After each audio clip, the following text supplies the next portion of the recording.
Boa noite a todos os presentes, sejam todos bem-vindos a mais essa quarta-feira, aprendendo com André Luiz, estudando o livro Nosso Lar. Hoje nós estudaremos o capítulo 27, que é o trabalho enfim, e hoje o estudo será coordenado pelo Adão. Fique à vontade, Adão, é com você. Boa noite a todos. Vamos fazer uma prece para nós iniciarmos isso. Agradecendo ao nosso Mestre Jesus, ao nosso Pai Celestial e às entidades amigas que nos acompanham nesses trabalhos de divulgação dos ensinamentos espíritas e de outros conhecimentos na área de autoconhecimento. Nos ampare para vivenciarmos o ensinamento por trás dessas palavras. Nosso querido André Luiz nos trouxe a sua experiência pessoal no mundo real. Que assim seja.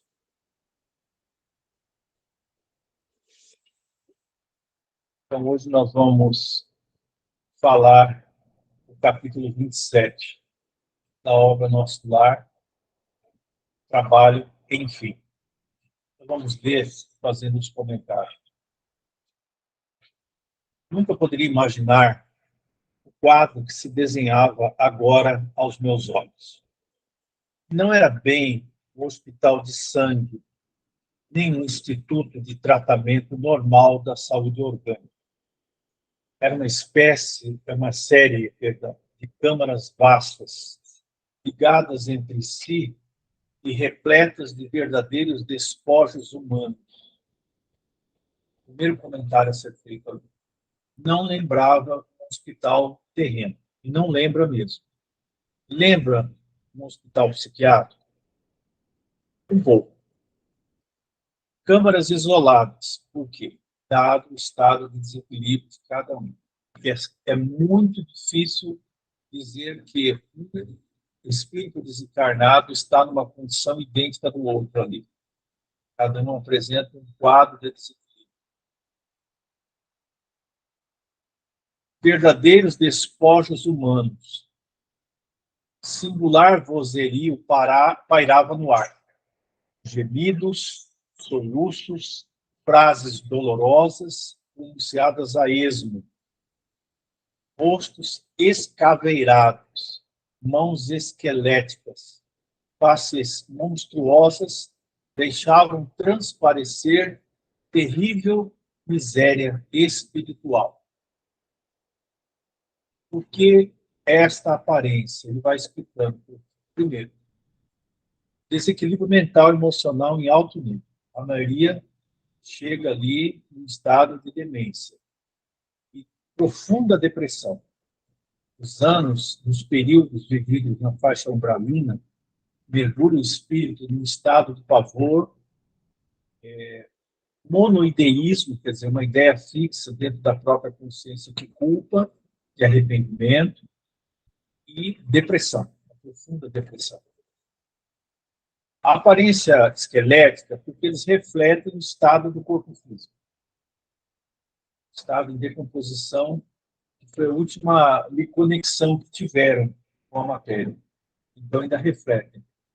A roupa, geralmente, ela é como se estivesse apodrecendo. Vocês me perdoem, eu vou descrever bem, porque eu acho que isso é muito importante, a gente visualizar a realidade que André Luiz está tentando passar. Então, a roupa, ela fica no mesmo estado do corpo físico em apodrecimento. Então, as mãos, por exemplo, é uma visão muito triste. Eu fico lembrando, às vezes, que tive contato com esses locais. É muito difícil. O rosto, por exemplo, vai aparecendo como se o esqueleto, o aspecto do músculo vai desaparecendo. As mãos, uma parte ainda tem uma sensação de que ainda existe ali a forma humana, mas já vai aparecendo uma parte do esqueleto. E o aspecto do olhar é muito triste. Um olhar distante, como se a pessoa estivesse tendo visões de pesadelos, de olhos abertos. Eles não falam coisas com sentido, coisa por coisa, né? Então, é um trabalho de imensa miséria espiritual. A gente acha que a miséria aqui na Terra ela é muito grande, às vezes ela nos comove, mas a miséria no mundo real, que é a espiritualidade, não é possível distribuir. Tão angustiosas foram as minhas primeiras impressões que procurei os recursos da prece para não fraquejar. O médico, o doutor André Luiz, experiente nos hospitais, nos ambientes onde ele clinicou, o cientista, teve uma impressão muito forte. Começou a orar. Tobias, imperturbável, chamou velha servidora, que acudiu atenciosamente. Vejo poucos auxiliares, disse admirado. O que aconteceu? O ministro Flaccus esclareceu a velhinha em tom respeitoso. Determinou que a maioria acompanhasse os samaritanos. Aí há uma nota de André Luiz. Samaritanos é uma organização de espíritos benfeitores em nosso lar. Eles são, basicamente, uma equipe de atendimento de socorro e resgate. São treinados para esse tipo de trabalho. Para o serviço de hoje nas regiões do umbral. Há que multiplicar energias, tornou ele sereno. Não temos tempo a perder. Irmão Tobias, por caridade, gritou um ancião, gesticulando, agarrado ao leito, à maneira de louco. Estou a sufocar. Isto é 1000 vezes pior que a morte na terra. Socorro, socorro, quero sair, sair, quero ar, muito ar. Uma pessoa ali estava em desespero. Aqui eu vou passando um slide. O comentário foi feito aqui inicialmente, né? Os pavilhões de restringimento. Esses pavilhões, eles não ficam no nível da superfície da cidade, são subterrâneos, certo? Eles têm uma abertura, é uma abertura mesmo, não é um portal. Está diretamente fora da cidade, uma câmara, que é ligada ao umbral. Então, lembrando que o nosso lar ele já está nas vizinhanças do umbral leve. Vou citar isso melhor para se entender.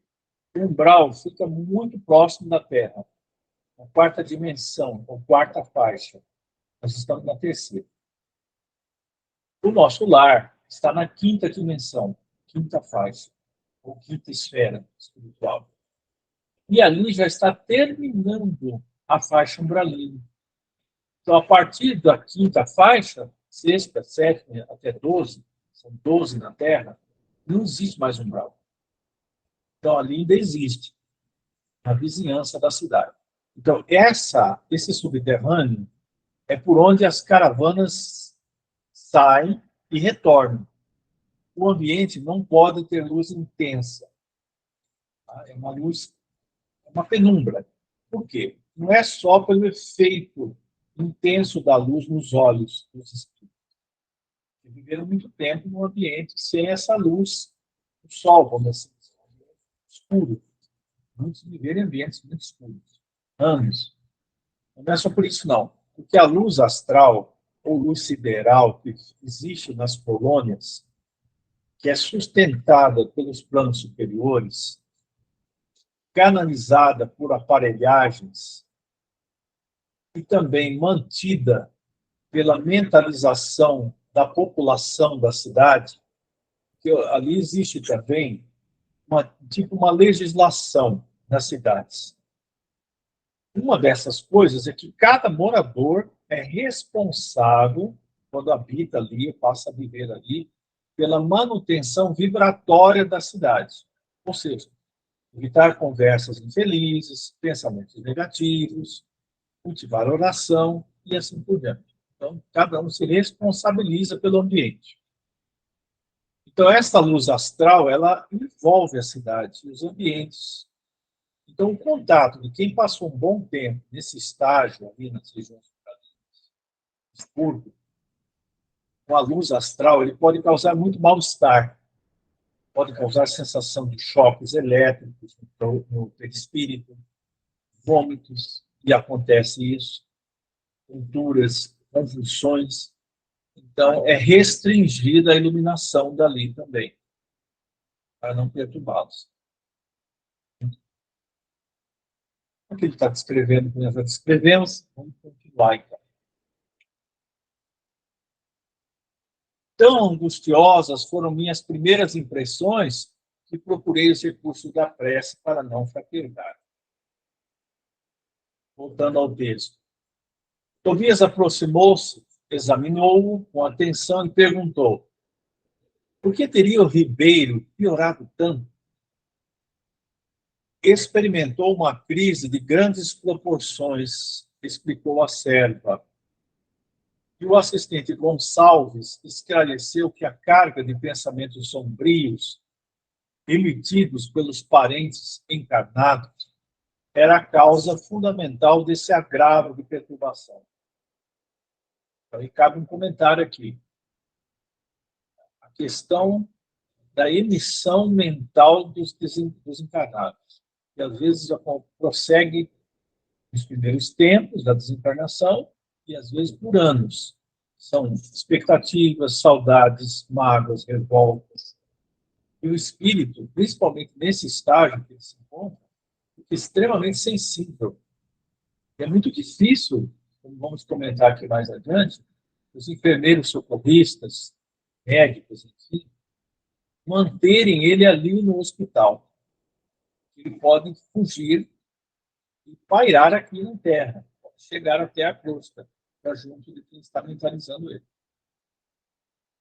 Algum comentário até aqui? Uma pergunta? O Paulo levantou a mão. Paulo. Boa noite, Adão. Boa noite a todos. Desculpa, eu cheguei um pouquinho atrasado.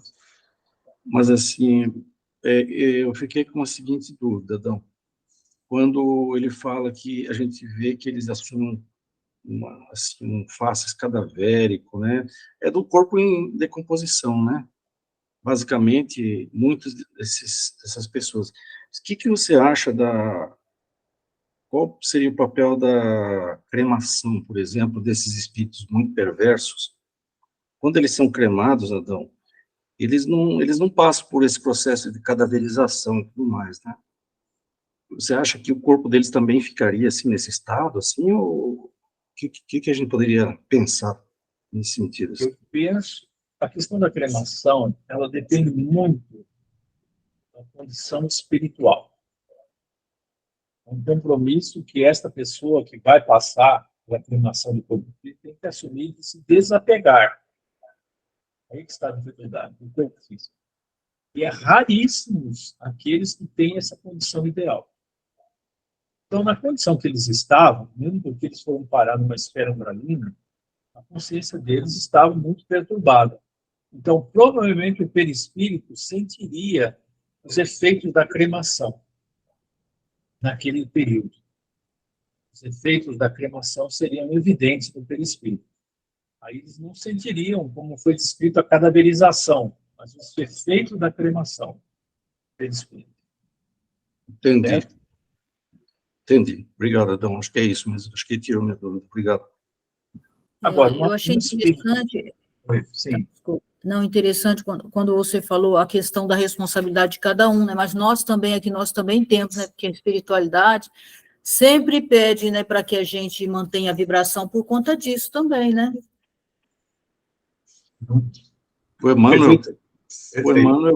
O Emmanuel fala para deixar 72 horas para evitar isso aí, né, Adão? Essa sensação na cremação, parece, né? Exato. Agora, os méritos e as condições do espírito, mesmo que ele não tenha todo esse preparo, fazem a diferença. A espiritualidade aí vai envolvê-lo no momento da cremação para que ele não sinta o efeito. Vou citar um exemplo pessoal que eu tive com um amigo nosso, que eu trabalhei com ele 9 a 10 anos, a parte de atendimento de cura em centro espírita. E ele desencarnou com um infarto, fulminante.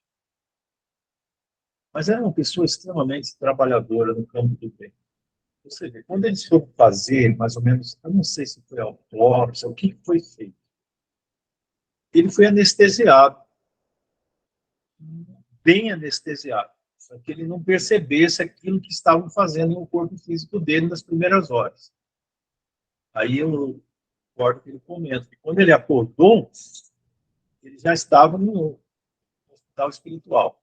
Ele não sabia onde ele estava, mas Mas os mentores estavam ali em volta da cama, e aí chamaram ele para a realidade.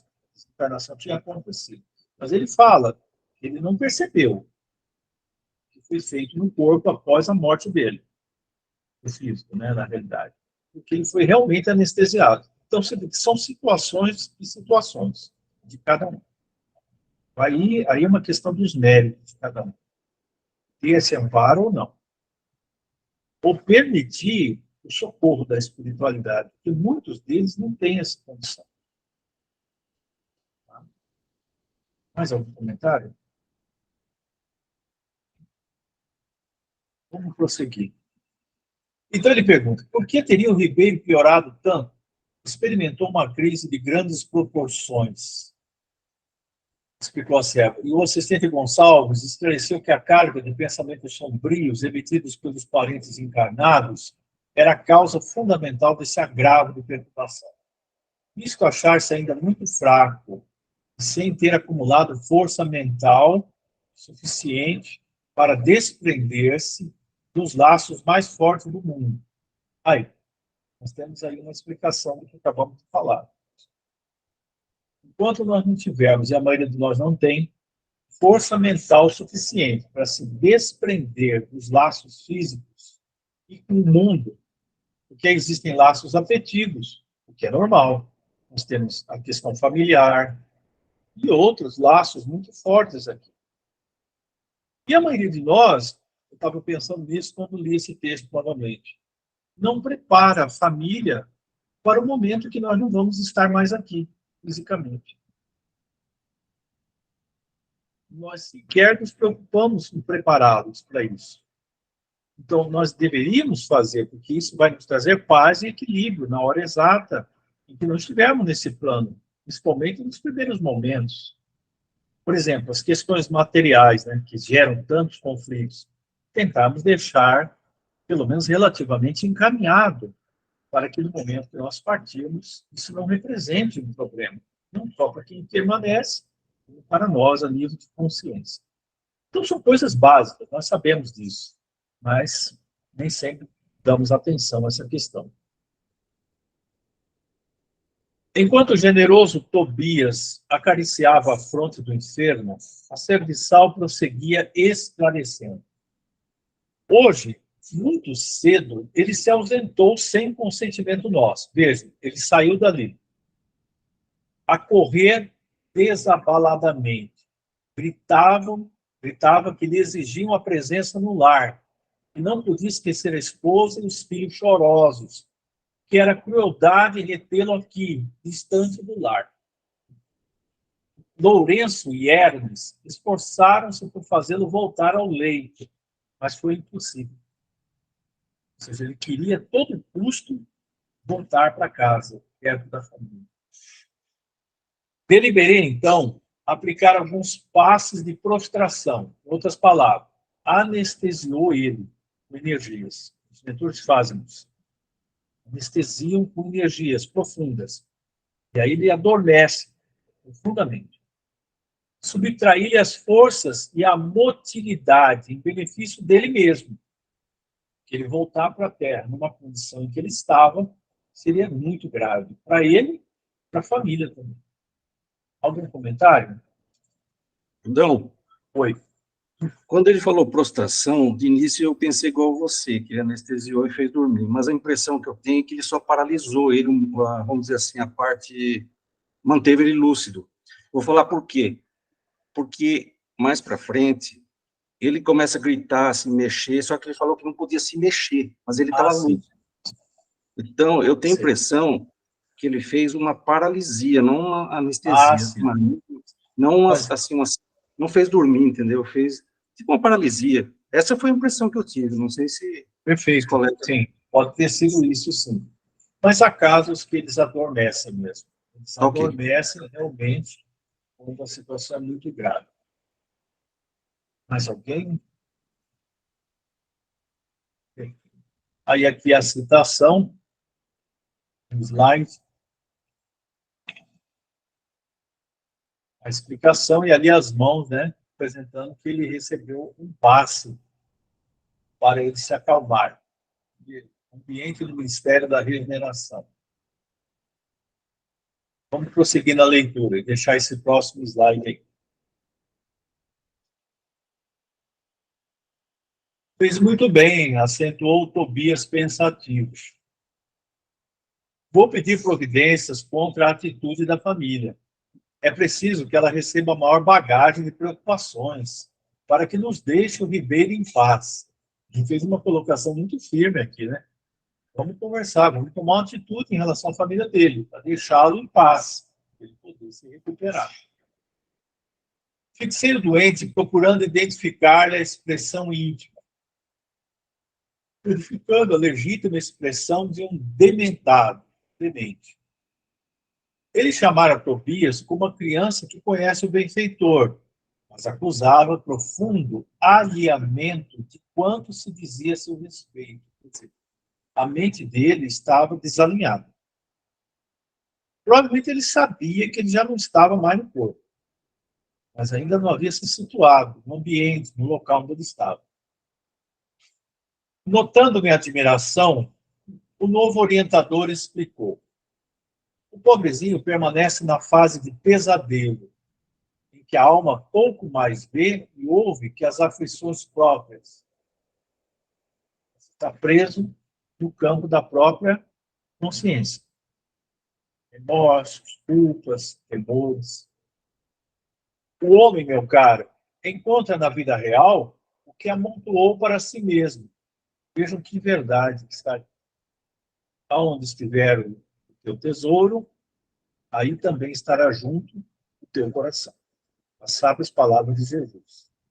Então, nós vamos sempre encontrar na vida real, que é a vida do Espírito, aquilo que nós amontoamos para nós mesmos.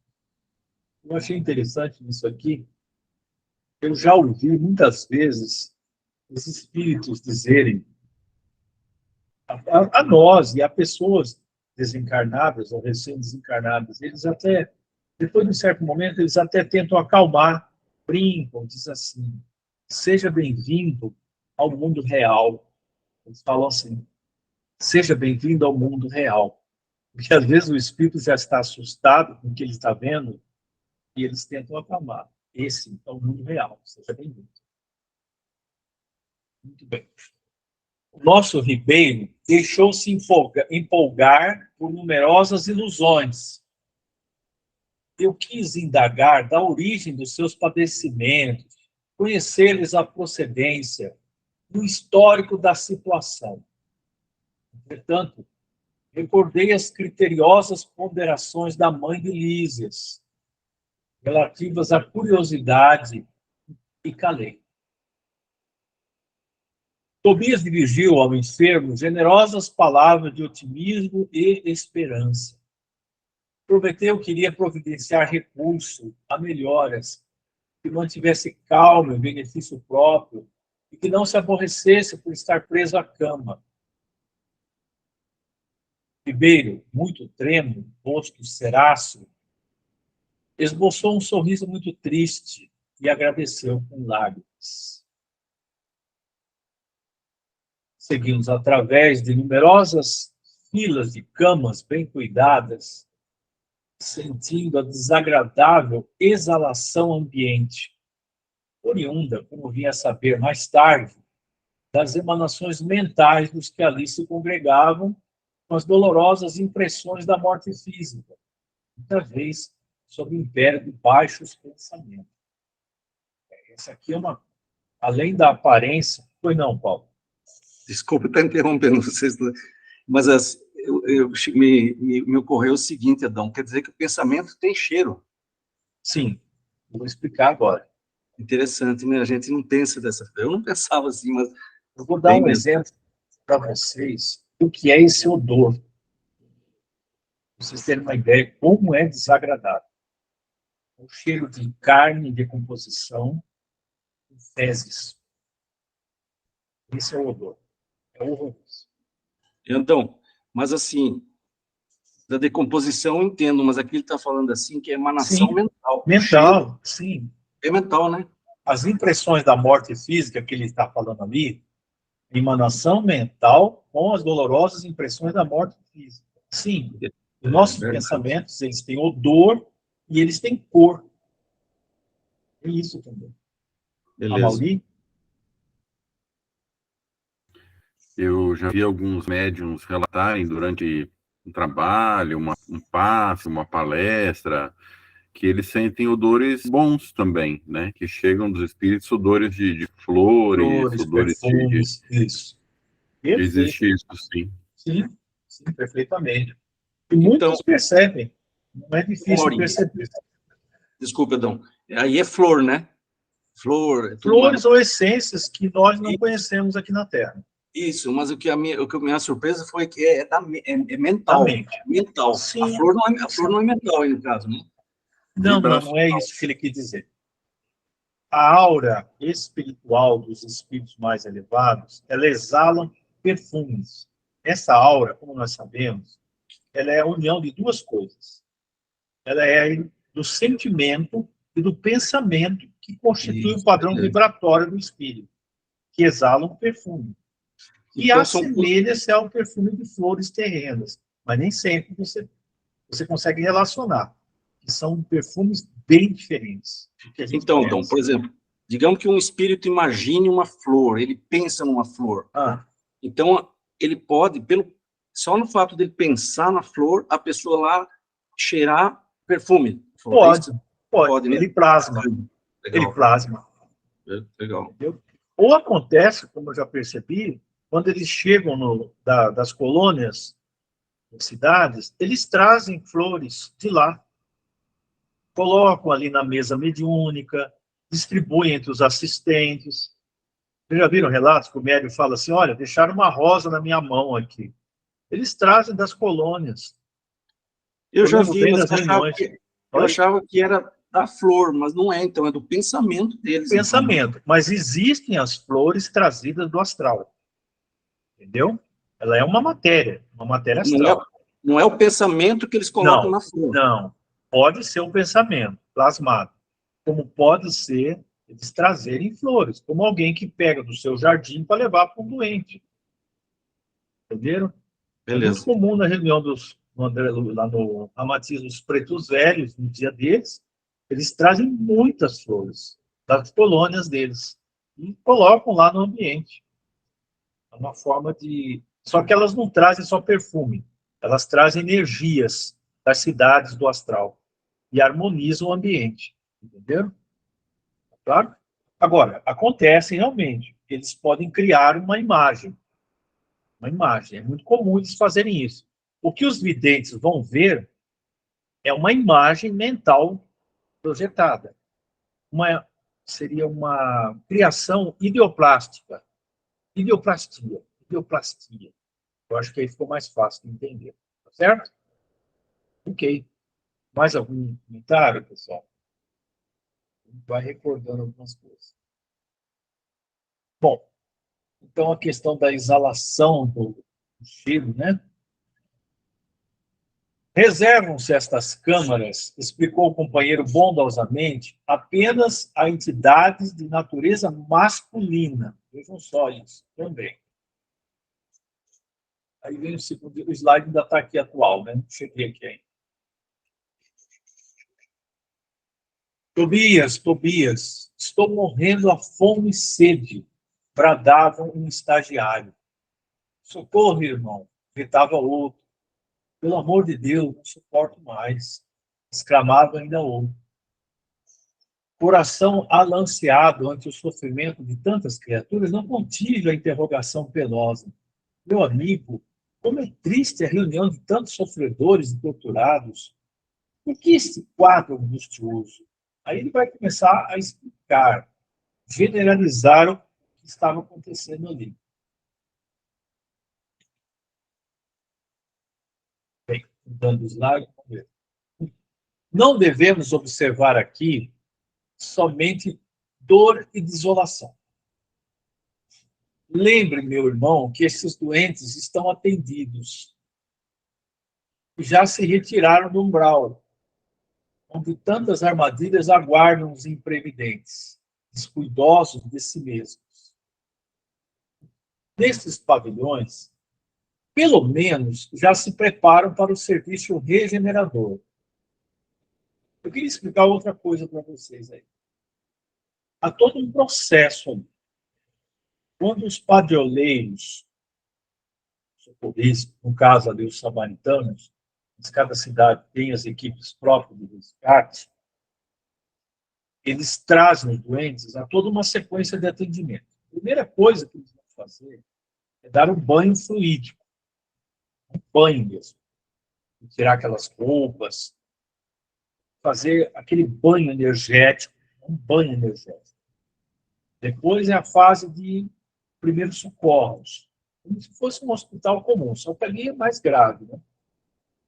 E aí, o processo da internação. Eles tentam adormecê-los, mas não é possível para a maioria. O estado é muito grave. Então, o adormecimento não é induzido, forçado. Não pode. Alguns conseguem. E aí, todo esse processo acontece. Ali, naquelas câmaras, era o socorro emergencial. Passando essa fase, eles vão para outra etapa. Outras alas de nosso lar vão recebê-lo. E assim funciona. E depois de uma pausa, eu parei aqui. Nesses pavilhões, pelo menos, já se prepara para o serviço regenerador. Sim. Quantas lágrimas que vertem, recordemos que devem a si mesmos esses padecimentos, mas sempre soubemos, né, que a cada um é dado segundo suas obras. Não há uma punição divina. Nós mesmos criamos essas situações. A vida do homem estará centralizada onde centralize ele o próprio coração. Ele está citando Jesus. Onde estiver o teu tesouro, aí também estará junto o teu coração. E depois de uma pausa em que parecia surdo a tantos clamores, acentuou: são contrabandistas na vida eterna.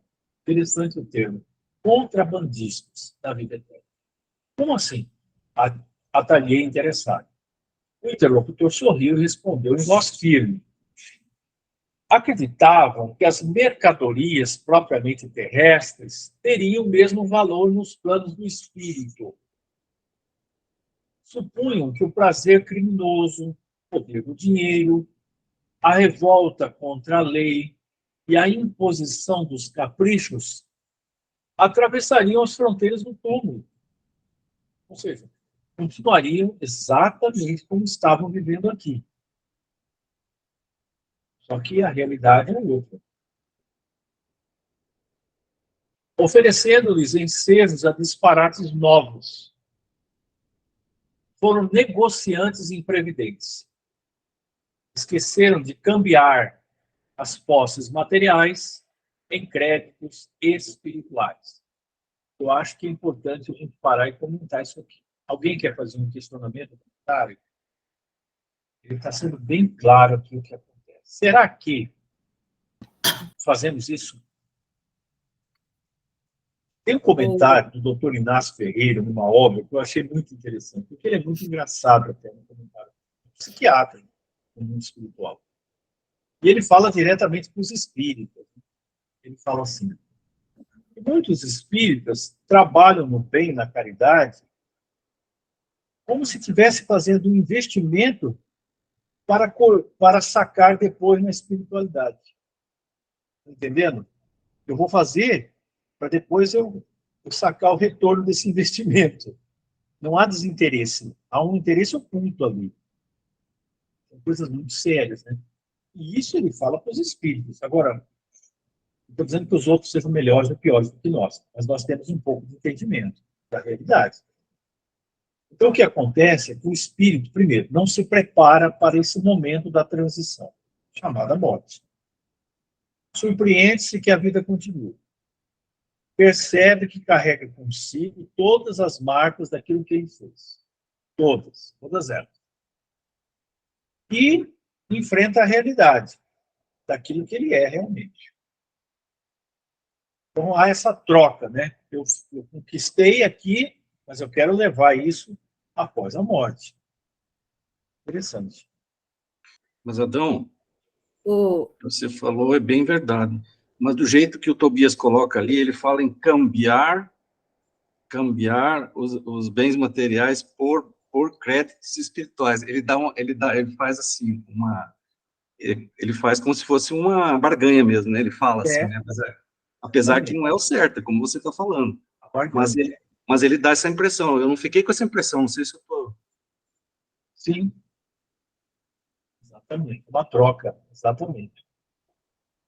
Por isso que acontece que muitos dizem assim, mas eu contribuía na instituição religiosa, eu ajudava a casa espírita, eu ajudava a igreja. Por que eu estou nessa situação de miséria? Entendeu? A Mauri, pode falar. Eu levantei a mão primeiro, desculpa, mas eu também levantei a mão. Mas existe, né, por exemplo, o caso do Vale dos Espíritas, é justamente essa revolta, né, que eles não aceitaram e criaram a cidade, né, lá do Vale dos Espíritos, porque eles esperavam receber a recompensa e eles não conseguiram, né, quando chegou do outro lado. Sim, exatamente. Mas há uma coisa que nós precisamos comentar. O que é citado naquela obra, uma coisa que surpreendeu muita gente, viu? Os espiritismo que teve contato com a obra. São relatos feitos por um trabalhador da falange de Ramatiz, que estudava as questões kármicas e se situou em observar a história de um grupo de espíritas, certo? Após a desencarnação. Ali o que é que acontecia?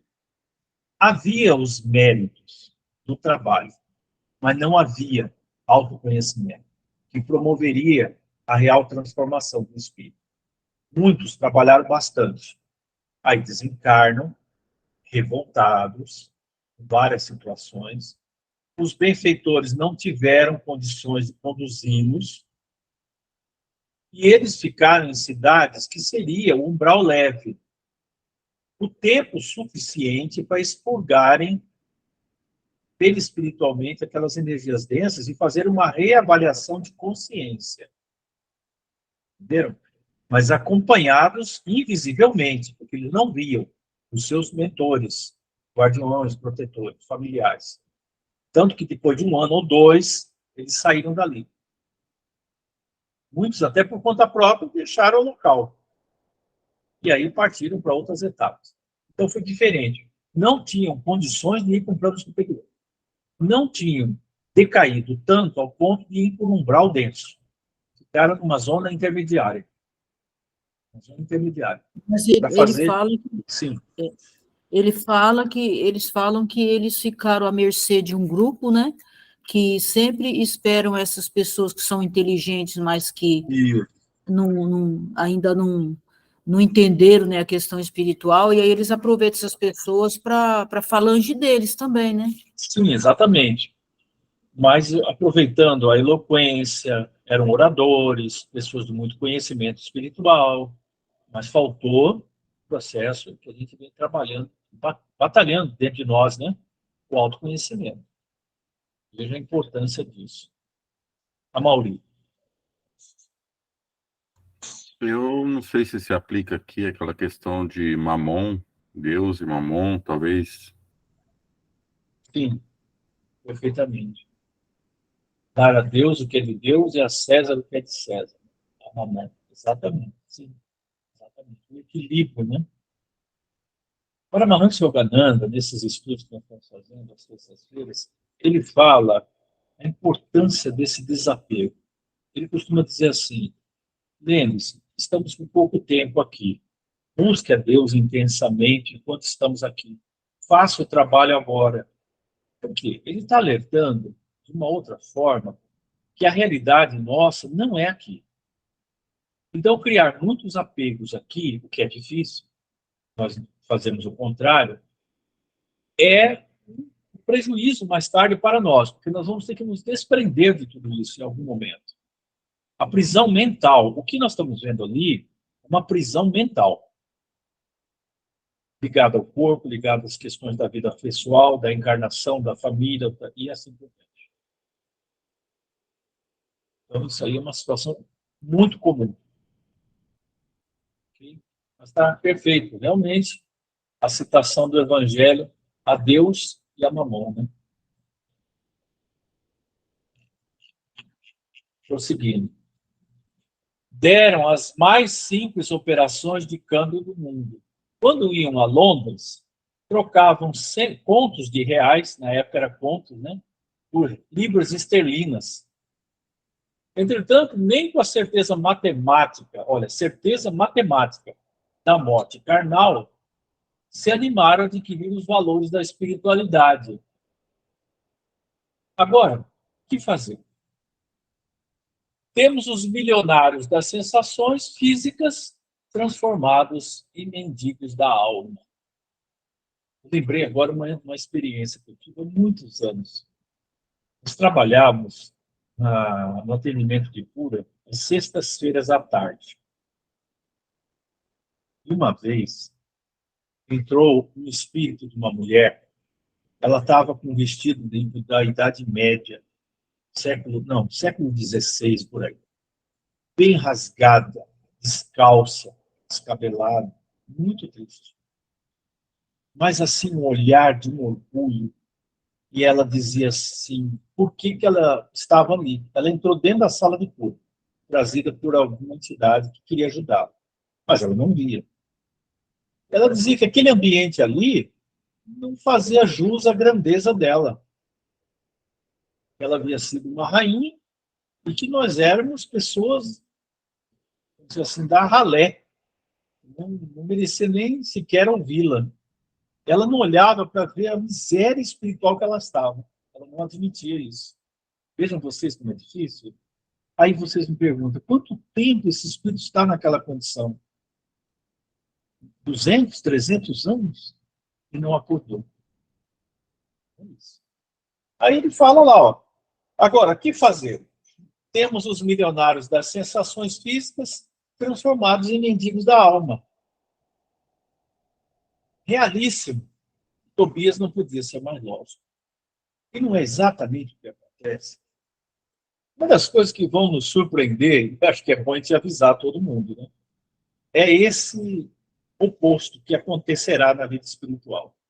Às vezes, você vê uma pessoa que aqui tinha extrema inteligência, poder, numa situação muito miserável no mundo espiritual. Veja, não é regra. Não é regra. A maioria das vezes é assim. Aí você vê aquela pessoa que ninguém sequer notava. Ninguém dava atenção, ninguém olhava, de aparência não muito bonita fisicamente, mas na espiritualidade é um grande ser. É o contrário. A maioria das vezes, as coisas no mundo espiritual são muito contrárias ao que nós vemos aqui. E isso muitas pessoas vão se surpreender. Vamos nos surpreender com isso, muitas vezes. Realíssimo. Meu novo instrutor, após distribuir conforto e esclarecimento a granel, conduziu-me à vasta câmara anexa, em forma de grande enfermaria, notificando, vejamos alguns dos infelizes semi-mortos. Vai entrar numa outra área aqui. Vou dar o slide.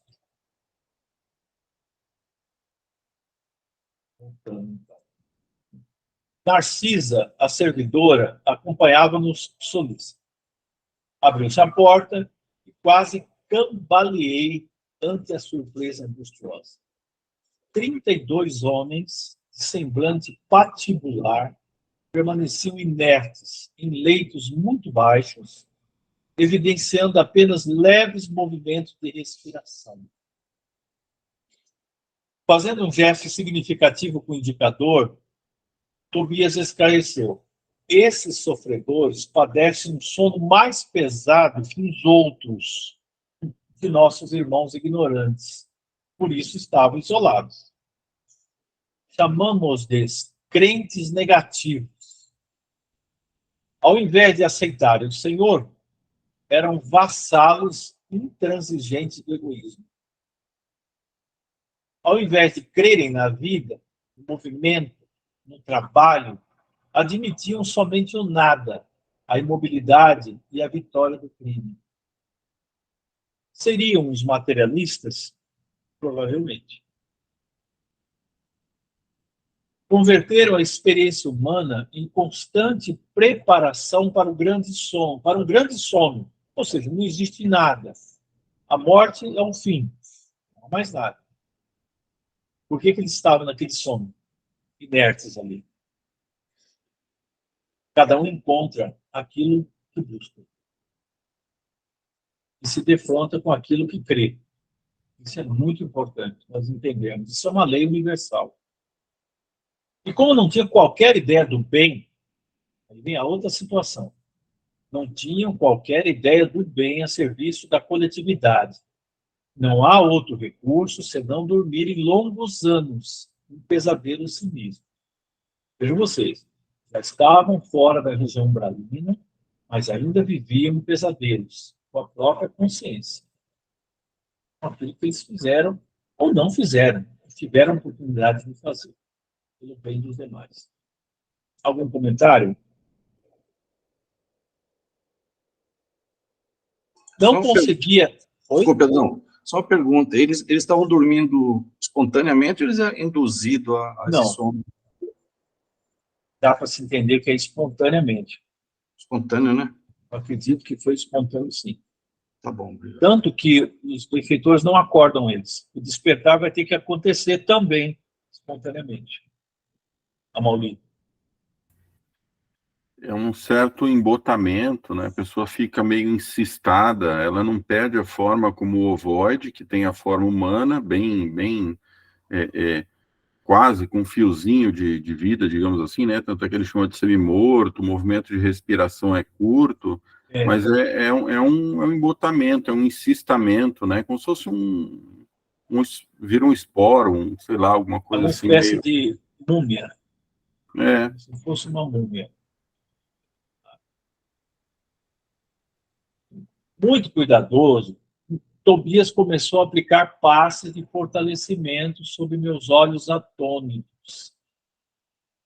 Fim da operação, nos 2 primeiros, começaram ambos a expelir negra substância pela boca, espécie de vômito escuro e viscoso, com terríveis emanações cadavéricas. Energia, a densidade da energia que eles emanavam ali, que tinha emanação cadavérica. Vamos ver aqui no slide. Aqui o comentário, ele mostra lá o ambiente, né, semelhante ao onde eles estavam, isolado. O slide aparece ali. Muito bem.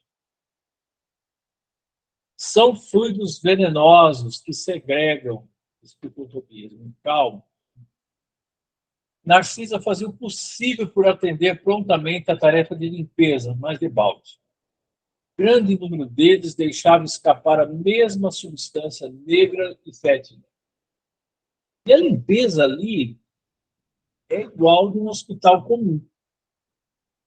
Ou seja, pano de chão, água e limpeza, como um hospital comum. Foi então que, instintivamente, me agarrei aos apetrechos de higiene e lancei meu trabalho com ardor, porque eles começavam a expelir aquilo e tinha que limpar, né?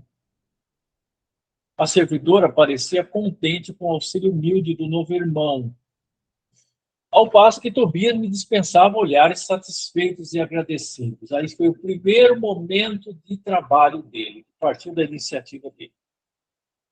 Vocês imaginam a luta de André Luiz para chegar até aí, né? Nós estamos acompanhando.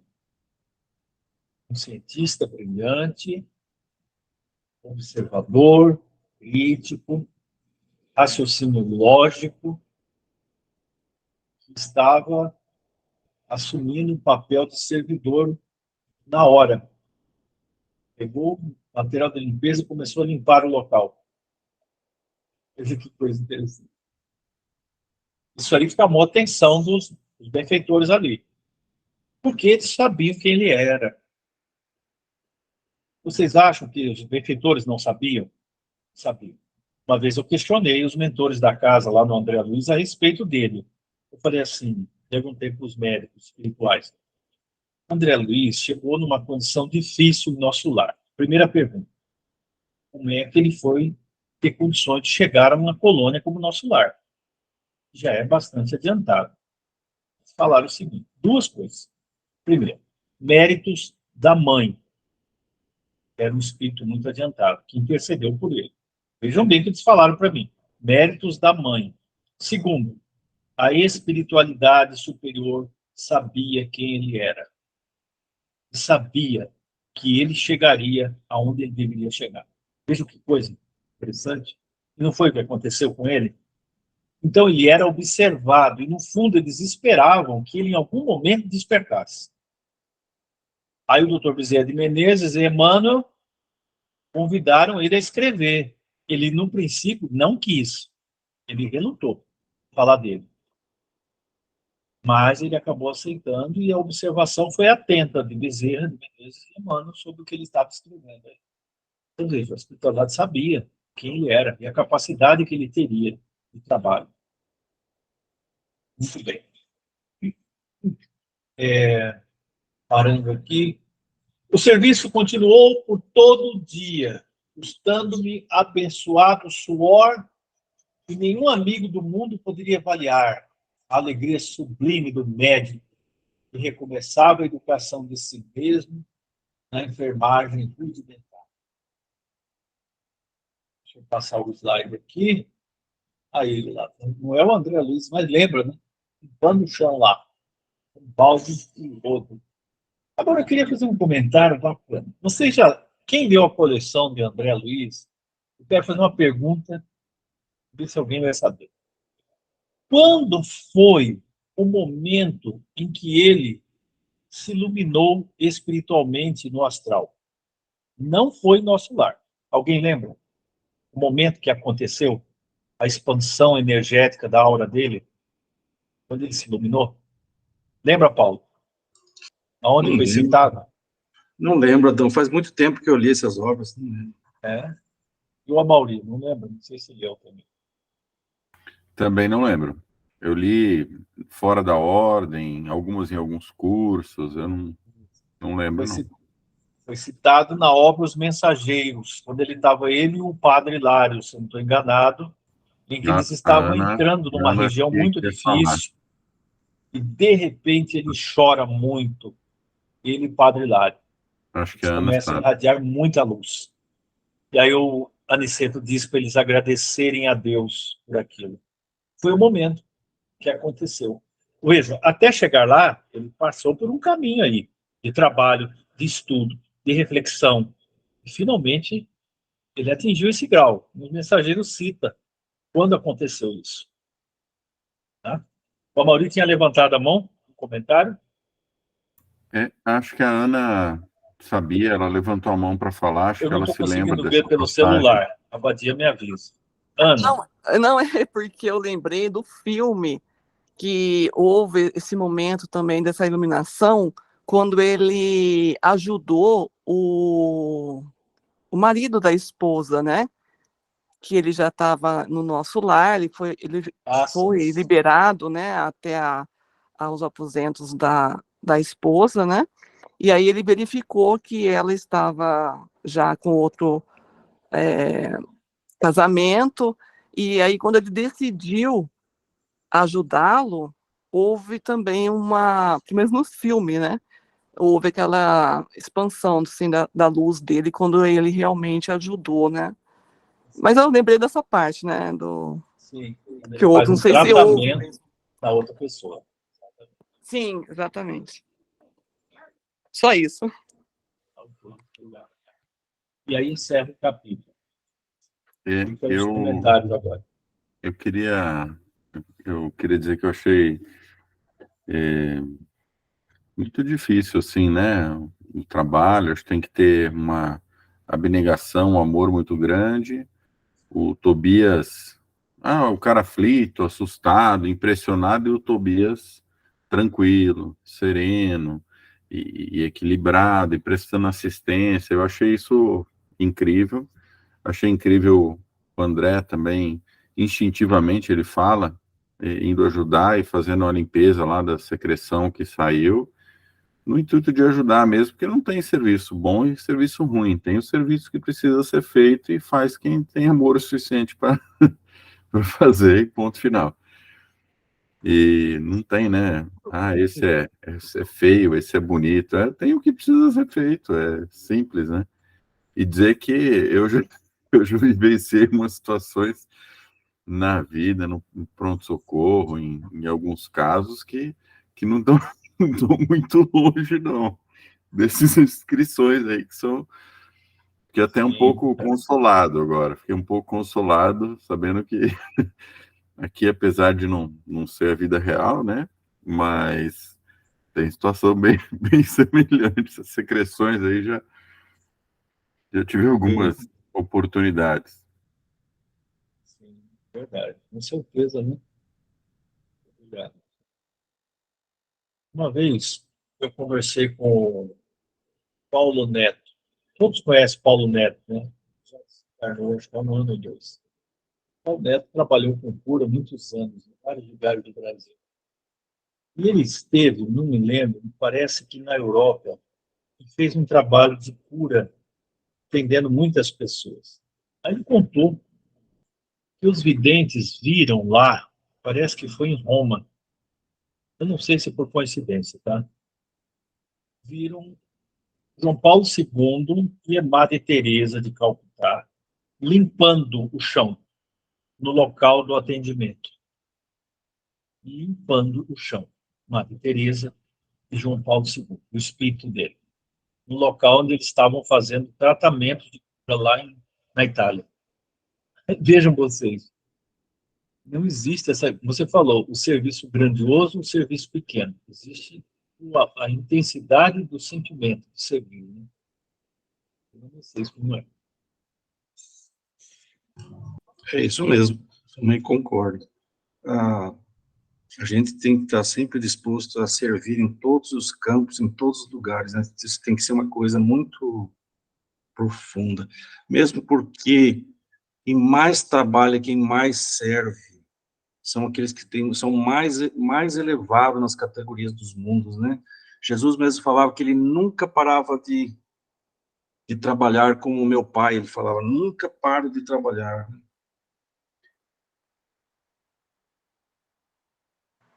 Sim, exatamente. Isso foi até uma discussão da gente, então, algumas lives anteriores, que a gente percebe que aqui no nosso lar, que está uma categoria, vamos dizer assim, de liderança, os ministros, etc., são os que mais trabalham, e eles trabalham desde os planos mais elevados até as câmaras de regeneração, e vão até o umbral resgatar também, e não sei se não limpa o chão também, né? Os ministros, não sei. Com certeza, fazem muita coisa. É. Mas eles surpreendem muito a gente. Esses anos que eu observei muita coisa, a gente fica comovido de ver. A humildade deles é muito grande. Eles descem em lugares onde a gente não imagina para fazer o trabalho. Outra coisa que sempre me incomoda, até hoje eu falo às vezes para algumas pessoas, é que eles trabalham lado a lado, com um profundo respeito. Então você vê, por exemplo, você tem um médico atendendo, vamos dizer, na casa espírita ali.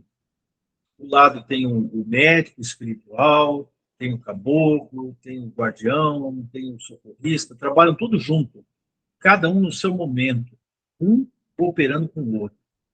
Não há um momento de controvérsia ali. É muito bonito de ver aquilo. E um respeito enorme, enorme. Coisa que na Terra a gente não vê facilmente. As pessoas conviverem assim. Geralmente, a pessoa que tem mais inteligência, intelectualidade, ela não se dá muito bem com o que tem pouca cultura, né? Cria uma distância, um espaço. Mas no astral ali, no trabalho que eles fazem, você não vê isso. Impressionante. É isso. Mais algum comentário? Ok, Abaque. Podemos encerrar, fica com você. Então, eu vou parar a gravação agora para a gente fazer a prece final depois, tá? Só encerrar aqui.